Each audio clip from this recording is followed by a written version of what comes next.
Here, Rosa, come here.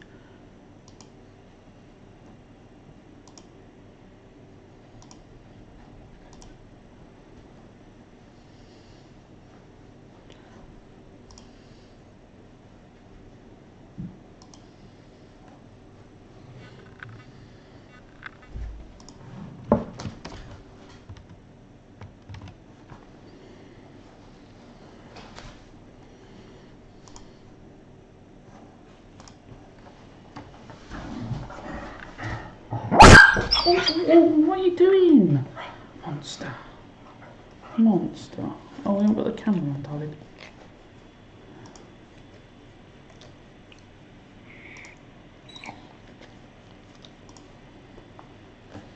Oh, yeah. Right, okay. Oh, let's get started then. So, you getting down? Yeah. Right. Okay. So some RE revision for the day. Maybe not the longest one. Oh, I've got a hat on today, and I found some Diet Coke in the supermarket today, which was a blessed relief, and some salt and vinegar Pringles, which was even better. So I'm assuming that everything's working, and I fixed the sound problems from last time. It all looks like it's working. Just going to assume it is. How about I click that? Okay, so got an email today from a young man called Jeremiah Quince, and Jeremiah has been asking what the word Rizala means. You said this word like 4 times. What the hell are you on about? Rizala is not the most common word used in the RE exam, and it's a word that sort of is misused in some ways by the exam board. It's a way that it would be casually used by Muslims, not casually, it would be used academically by Muslims, isn't particularly accurate necessarily to how the exam board are going to expect you to be able to use it. So it translates literally as the word message. Oh, my picture's in the wrong place again. Come down here. Woo-hoo. So it translates as the word message. Now, this means the message of God, okay, the message of Allah, and how that message is communicated to us. Now, primarily, that message is communicated to us through the prophets, starting with the prophet Adam, who I'm going to talk about a lot today, and going through into the prophets Ibrahim and all those prophets. So if I say Risala, I'm meaning message, but the exam board will be using Risala more to mean specifically prophethood and the role of taking the message of God. Oh, I hurt my elbow again. No. So it's generally used to refer to communication from Allah through the prophets to people, but we are going to have the message of Allah to earth, okay? So Allah created humans, but he did so with love. He's willing to send us his message so we know how to reach the afterlife, okay? We need to know how to reach the afterlife, and that's why this message is so important. And that's a quote we looked at yesterday: every community is sent a messenger. Every community is sent a messenger, which means that he has tried to send these messages to us again and again and again. So if there is stuff about Risala, you just need to talk about the fact that prophets are important in Islam. Okay, so what I want to talk to you about today is... Oh, that's not what I'm talking about today.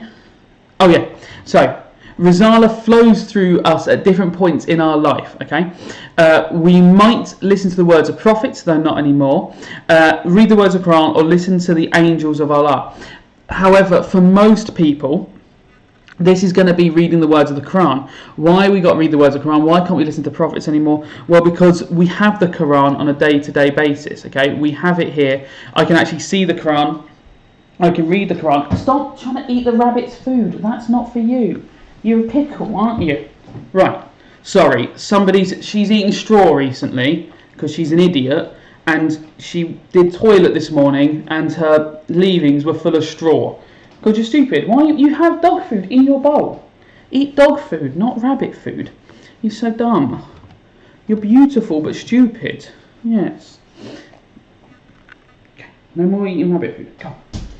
Right, so we can't listen to the angels necessarily because we won't see the angels, we won't meet the angels. We can't speak to prophets anymore because the prophets aren't on earth anymore. So all we have to rely on is the word of the Quran. That's all we've got now to go by. What I want to talk to you about more today is the Prophet Adam. I think the Prophet Adam is one of the more interesting stories in Islam in terms of he's obviously similar to Adam from the Bible. Thank you, Professor Rosa. So we've got two quotes here, one of which I never expected to use in an exam because it's so complicated. Indeed, I'm going to set a vicegerent. A vicegerent is a word I've never ever used in conversation. I've only ever seen it in textbooks referring to this part of the Quran. I'm going to set you a vicegerent, which translates roughly as an earthly representative of Allah. So like a speaker on his behalf on the earth. So he's like, I'm going to send a representative on the earth, and because I am in that sentence is Allah, so he's basically saying I'm going to send a representative down, and that representative is going to be Adam. Sorry. But this quote gives us more that we have in terms of how we talk about Adam, and it's similar to the biblical view of Adam. I'm going to create a human out of clay. So when I've made him and breathed life into him, that's really similar to the biblical view of Adam. This idea that there is a person who is made out of earth, and we're going to talk about the earth in a second, and is going to have life breathed into him. So Allah forms this man in some form, now not using his hands, because Allah does not have hands, he is not physical in that sense, but Allah forms this man somehow using this earth, and it is literally earth, we'll talk about that in a second, and then breathed life into him. Now the details around this story are not as clear as you would think, because the Quran doesn't have all the details.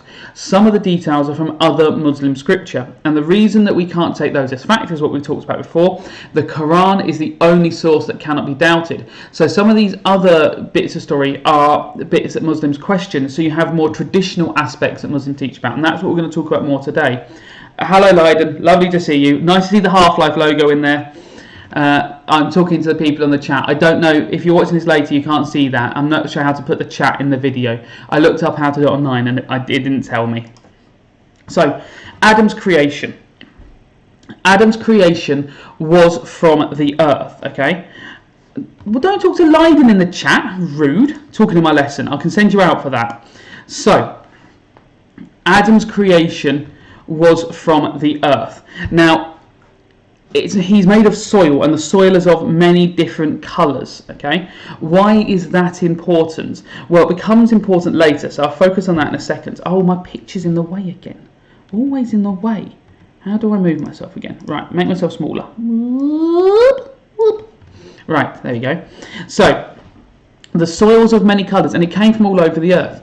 What we do know from many Islamic traditions is that Allah sends the angels out to go and collect all this soil. He's like, right, go across the earth and collect soil. There's one tradition, and the story I've read, and I don't know how literally to take this, where the angels are exactly, Caleb, that's a good answer in there. The angels go to earth and speak to the earth. They physically speak out loud. They say things to the earth, and the earth speaks back. Now, I'm not sure how literally to take this. And the first angels to send to earth and go, Earth, can I have some of your soil? And the earth goes, no, you can't have any soil. And they go back up to heaven and go, oh, he's not letting us have any soil. Which is very weird, because there's very little else in the Quran that suggests the earth as a sphere can speak. We'll take this as maybe a metaphor, but then I've seen this story done in two different ways. One version where it is Iblis, who turns out to be evil, essentially. He's going to be the great tempter, who is the one who eventually gets the soil. Who, when he goes to earth, he basically goes, I don't care what you say, earth, I'm just taking some soil because I'm willing to do what Allah has said. Other versions, and more commonly I think this is attributed to Azrael, who is referred to generally as the angel of death, who is given this soil that he takes up to life. Allah blows life into the soil, and it's said that, and he says to soil, your ancestors will be as diverse as the soil you've collected. Some translations sort of list up to 7 different types of soil, colour and texture that are referred to. And this is meant to be how Allah can be the father of all races. He's the father of all races because he was made of these different soils, and because he's made of these different soils, it's very important for him to be sort of the father of all races, because then we are all equal. There can be no judgment between people. We're all created from Adam, but if Adam was just one man, how can his descendants be white people and black people and Asian people? Well, this is how his descendants can be all races, and they cover the earth. So Iblis is fascinating, and once again there are many different things that different people believe about Iblis. So I spelled angel wrong. That's going to annoy me. I've got to change that. I've got too confident and I've written angle. Right, so no, there we go. So primarily the first thing you'd say in any exam about Iblis is that he is the angel who refuses to bow down to Adam. There is a famous old Islamic painting of this scene, which I'll show you in a second, and I don't fully understand every aspect of it. There's bits that don't make sense to me, but that he refuses to bow down to Adam is the most important bit. And this is when God tells the angels that basically you will bow down to Adam.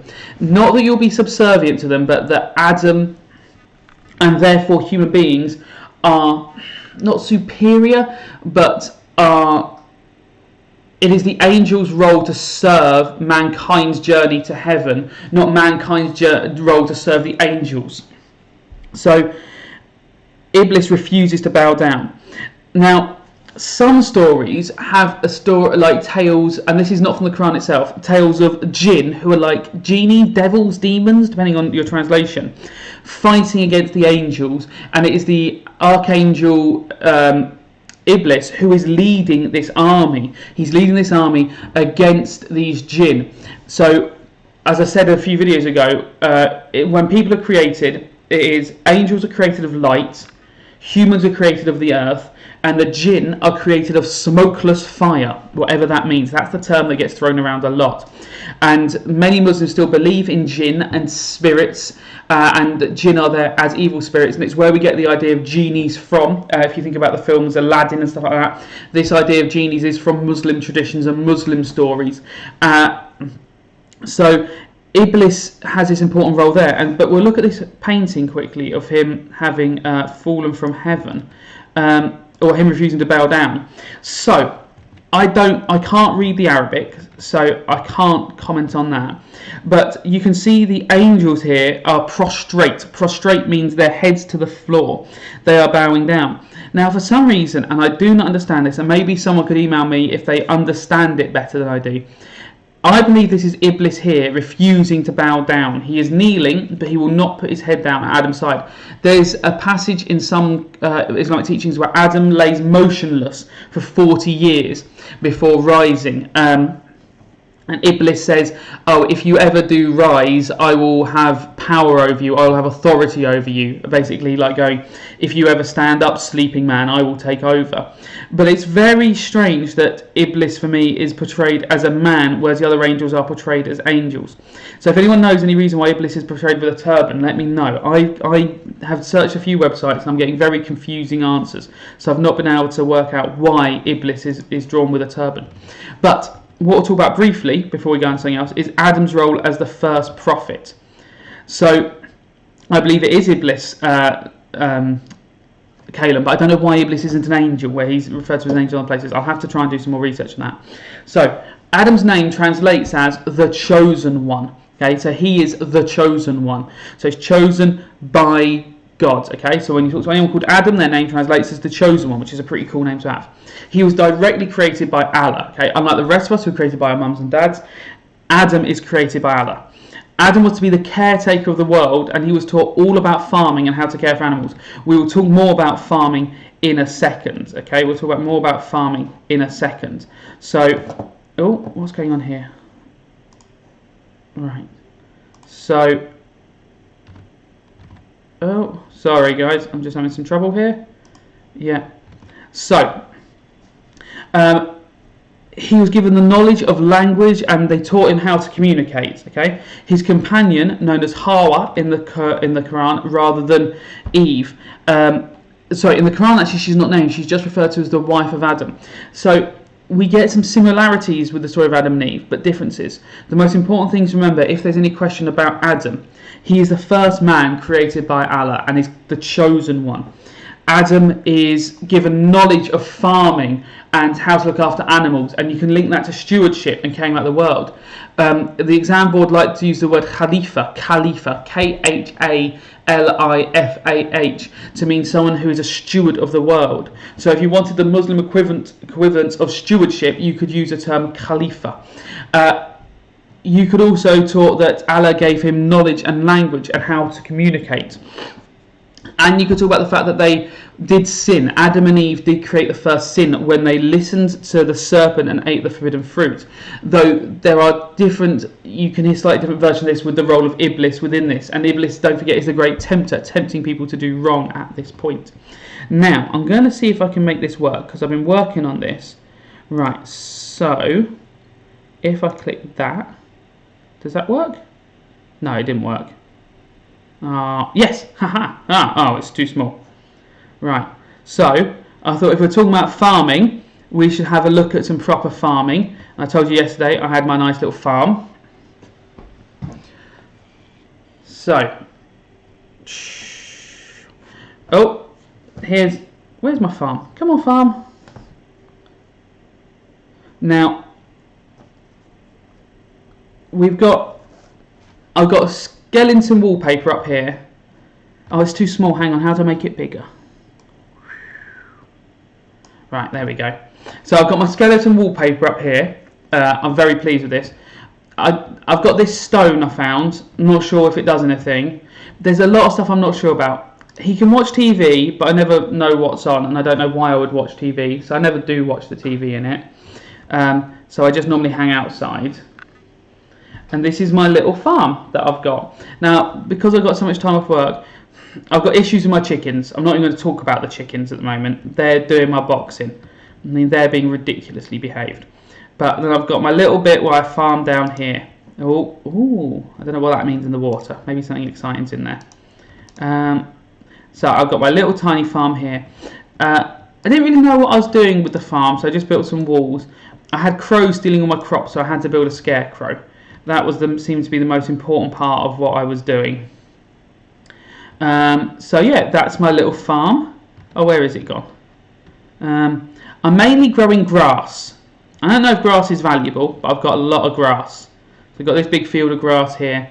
Sometimes I cut it down for hay. Oh, I planted loads of trees because I thought I'd need wood to build things. So I planted loads of trees. But now I've got too many trees and I can't actually leave the farm because there's too many trees. I can't get past them and get out, which is a bit of a problem. I'm not sure what I'm going to do about that. I guess I just have to stay this side of my farm now. Or one day I'll have to chop all the trees down. I can go out to the mines that way. Oh, I don't know what that is there. Oh, I've got a cat. There's my cat. I like him. He's nice. He just sort of hangs out in the grass. Because he's brown, I can never see him or anything. It's very confusing. So Adam was taught to farm, and I was also taught how to farm by this little man here. Now, I don't really know what I'm doing in that game, but I'll keep you updated through the videos on if I've made any progress in looking after my farm. Only a short little one today, guys, because I have to go and look after my baby, which is going to be annoying because he's very cryy today. If you have any questions about the RE stuff we've been going through, I'm going to do about Ibrahim on Monday, or anything you want to know, send me an email, dminton@horizoncc.co.uk, but mainly just keep yourself safe, guys, and stay out of trouble.